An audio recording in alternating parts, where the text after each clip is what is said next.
Hi there, welcome to Meet the Ministers. My guest on the program this evening is the Minister for Disabilities, Mental Health and Aboriginal and Torres Strait Islander Partnerships, the member for Mulgrave, Curtis Pitt. Welcome. G'day, how are you going? Good, good. You've got a political background in your family. You grew up in Cairns. What was it like growing up the son of a well-known Queensland politician? We certainly can't get away with much. Particularly in the community in North Queensland.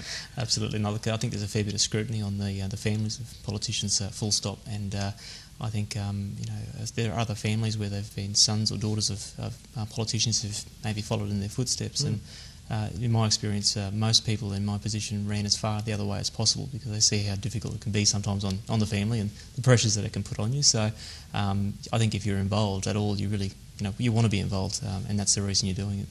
So why didn't you run in a million miles in the other direction? Well, I'd been involved, I guess, behind the scenes for many, many years. I took an active interest from when I was about 12. Yeah, I was saying you joined the Young Labor Party in, 15? Yeah, you joined at 15. And so I'd been involved from a fairly young age, but I'd always said to myself I wasn't going to go into the public front end of it. I thought maybe I might be an advisor potentially or do that sort of work, and I was certainly a public servant for many years, which allowed me to certainly have the interest in government, but not necessarily be in politics. But there are things that happen in your life that set your course or set your path, and I probably did resist it for many years. But circumstances change, and sometimes you just have that light bulb moment that tells you, this is what you want to do and this is what you should do. Tell me about the light bulb moment. For me, it was something that you don't really wish you have to have had that moment. My wife and I lost our first daughter, Isabel.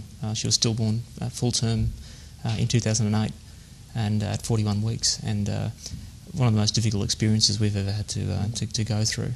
And I think you don't wish it on any family. But during the time that my wife and I were grieving and spending some time together at home, we had a lot of time to think about many things. And first thing we thought of was the great support we'd received by the SANS organisation in Queensland, which helped families like ours get through that with other parent support. And then it sort of dawned on me that, well, this is something I can do and somewhere I can make a difference. And I guess if there's a lasting legacy of our daughter, she wasn't with us, but I think she's behind me every single day I'm in this job, because she's the reason ultimately why I've decided to step out in front of the camera instead of being behind the camera, so to speak. Not easy to draw strength from an experience like that. I mean, it's been a few years now, and as you said, you spent your time grieving. Still, it must hurt to try and bring a positive out of that experience. Is kind of bittersweet, isn't it? Oh, absolutely. Every day you wake up and she's on your mind. Yeah. And certainly when it came to having our second child, our son Tristan, that 9 months was the most difficult 9 months of our life, because we walked on eggshells the entire time. Our first pregnancy was a perfect pregnancy. The second time round, again, everything was going well, but we were hoping for a different outcome.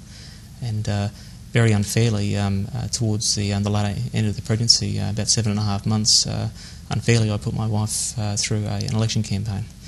And we moved house and did a range of other things, some of the most stressful things you can do in your life. And we had to go through all of that, and of course also be very concerned about what was going to happen when we got to the day of delivery. But things have worked out well. Tristan's a wonderful little fella, really bright, really active, and he'll never replace Isabel, and that's certainly not what he does. But he's just a brilliant part of our lives, and we've had a daughter now, and that's our second daughter, Layla, who's 10 weeks old. And that's really great that we've got a little play friend for Tristan, because we always wanted to have 2 children at home, and we knew that was always going to be a great thing.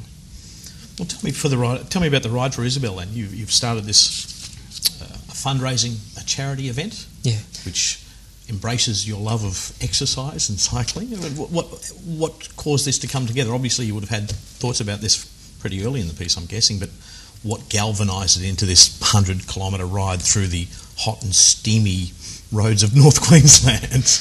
Well, I always said that if I was ever elected to Parliament, I'd be using my position to try and tell as many people as possible about the organisation that gave so much assistance to my wife and I.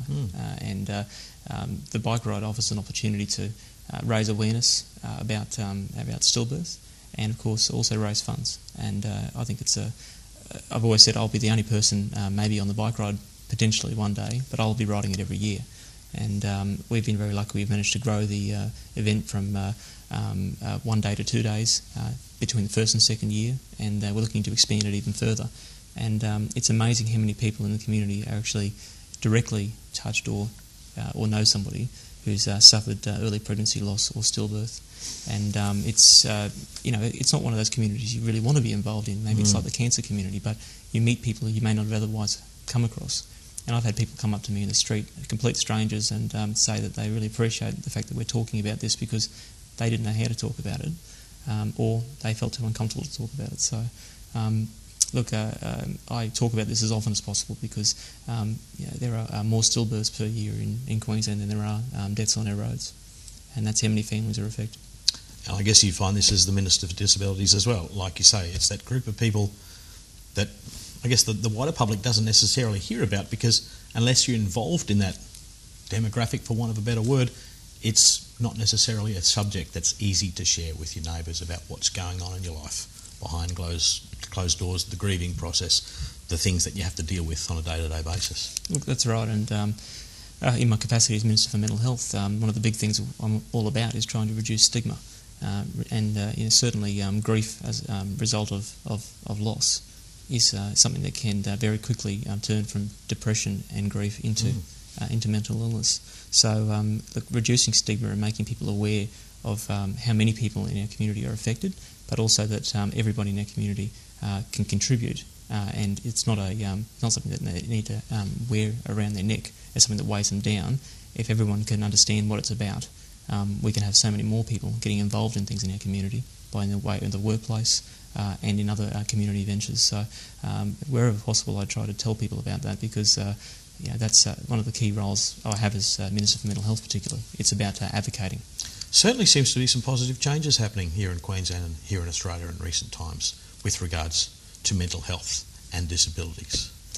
I think what we've had to do in Queensland is we've had to overcome a very low base of funding historically, and we're still playing catch-up, but we've managed to increase the budget by about 495% in the last 10 years, which is quite a significant increase. But ultimately we need to look down the track, we need to look far into the future, and I'm very, very pleased with the leadership that the federal government have shown around a national disability insurance scheme and the idea of asking the Productivity Commission to look at that, because what that will do is potentially, if it's implemented, give the ageing parents or ageing carers of people with a disability some certainty that their daughters or their loved ones will be looked after when they're gone into the future. And that's an awful thing to have to be concerned about, what will happen to my son or my daughter.